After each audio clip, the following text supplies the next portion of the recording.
साथियों नमस्कार। आप सब देखना शुरू कर चुके हैं बीपी सिन्हा की चौपाल। मित्रों, वो कहते हैं ना कि बड़े बेआबरू होकर तेरे कूचे से निकले हम। कुछ ऐसा ही हाल हमारे बिहार के वर्तमान मुख्यमंत्री श्री नीतीश कुमार जी का हुआ। जिस इंडिया गठबंधन को बड़े अरमान से बनाया था, नीतीश बाबू ने एक शेप दिया था, और कोई माने या ना माने, लेकिन आज का जो इंडिया गठबंधन का जो शेप मिला है, उसके शिल्पी नीतीश बाबू ही थे। नीतीश बाबू इस भ्रम में आ गए कि शायद हमको विपक्ष, अपना संयुक्त विपक्ष का चेहरा बना दिया जाएगा, प्रधानमंत्री पद के हम दावेदार बन जाएंगे।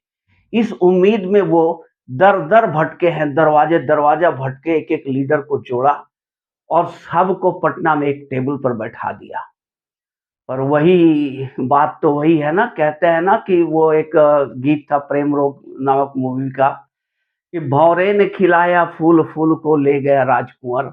कुछ ऐसा ही हाल नीतीश बाबू का हुआ। इन्होंने इंडिया गठबंधन तो बनाया, पर जिस गठबंधन को बनाने में इन्होंने अपना सब कुछ झोंक दिया, उसी गठबंधन में आज ये बेगाने हो गए हैं। कोई पूछने वाला इनको नहीं है नीतीश बाबू को। पटना तक तो ठीक था, पटना इनकी सरबराही में मीटिंग हुई, वहां तक लग रहा था कि नीतीश बाबू के हाथ में बहुत कुछ है। पर पटना से बेंगलुरु जाते जाते और मुंबई जाते जाते सारा हवा निकल गया, और रही सही कसर दिल्ली के मीटिंग में पूरा हो गया, जब नीतीश बाबू को किसी ने पूछा ही नहीं, एक कोने में उठाकर डाल दिया था। बड़े अरमान से ये दिल्ली गए थे कि संयुक्त विपक्ष का कन्वेनर या चेहरा मुझे बना दिया जाएगा, पर इनको किसी ने पूछा ही नहीं। वहां पे एकदम साइड में पड़े रहे, और ममता बनर्जी ने और अरविंद केजरीवाल ने खेल कर दिया। उन्होंने खड़गे जी को चेहरा घोषित कर दिया। अब ये बेचारे अपना समूह लेकर के भागे भागे दिल्ली से पटना पहुंच गए। पटना में एक कवायद शुरू कर दिया इन्होंने कि भाई क्या किया जाए। मीटिंग बुलाया, अपने सांसदों की मीटिंग बुलाई, फिर पार्टी का राष्ट्रीय कन्वेंशन बुला लिया, सब कुछ कर लिया। पर इन्हें ये बात समझ में आ गई, इंडिया गठबंधन में इनकी जो घोर बेइज्जती हुई, इससे इनके सपने, इनके अरमान धराशायी हो गए, और ये जो नीतीश बाबू आसमान में उड़ रहे थे, इनके कदम जमीन पे आ लगे। तो अब ये जमीन पर आ गए और इन्होंने एक बार फिर से एनडीए की तरफ हाथ बढ़ाया। सॉरी, एनडीए की तरफ एक बार फिर हाथ बढ़ाया, अपना घोड़ा दौड़ा दिया एनडीए में, अमित शाह जी के पास में। पर अभी तक तो घोषित रूप से एनडीए में एक नो एंट्री का, नीतीश कुमार के लिए नो एंट्री का बोर्ड लगा हुआ था, no entry for Nitish Kumar. लेकिन ये राजनीति में सब कोई जानता है कि कब क्या हो जाएगा, कोई नहीं कह सकता है। राजनीति में ना तो कोई किसी का स्थायी मित्र होता है, ना स्थायी शत्रु होता है। वक्त के हिसाब से सब कुछ बदलते रहता है। तो ये उम्मीद किया जा रहा है कि नीतीश जी का जो एनडीए से खटपट हुई थी, खटपट क्या, ये तो प्रधानमंत्री बनने का सपना लेकर एनडीए को छोड़कर आरजेडी के साथ भाग लिए थे। पर जब ये सपना इनका टूटा है, तो ये फिर से एनडीए में शामिल हो गए हैं, शामिल होने की कोशिश कर रहे हैं।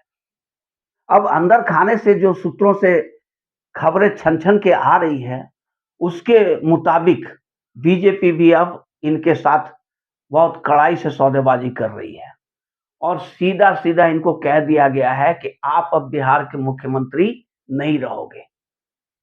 आपको किसी स्टेट में राज्यपाल बना करके भेज दिया जाएगा, आप राज्यपाली करते रहो। बिहार का मुख्यमंत्री अब बीजेपी को ही मिले, बीजेपी का ही कोई नेता बिहार का मुख्यमंत्री बनेगा। मतलब अब नीतीश बाबू का जो राजनीतिक पारी थी, वो लगभग समाप्त हो चुकी है। लगभग क्या, समाप्त हो ही गई है। इनके पास ऐसे भी इनका कोई दमखम था नहीं। एक स्टेट का तो मुख्यमंत्री अपने दम पे बन नहीं सकते थे। हमेशा ही कूटनीति, राजनीति, चालबाजी, धोखाधड़ी, पलटीबाजी के चलते मुख्यमंत्री के कुर्सी पर चिपके रहे, सत्ता के शीर्ष पर बने रहे। पर अब वो जमाना इनका खत्म हो चुका है।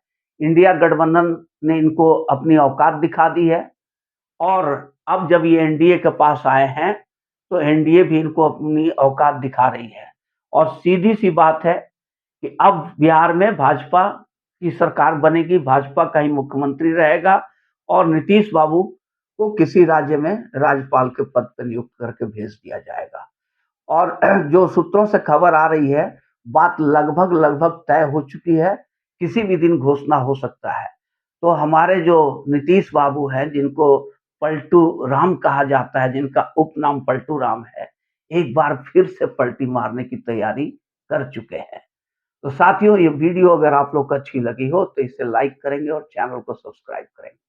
धन्यवाद।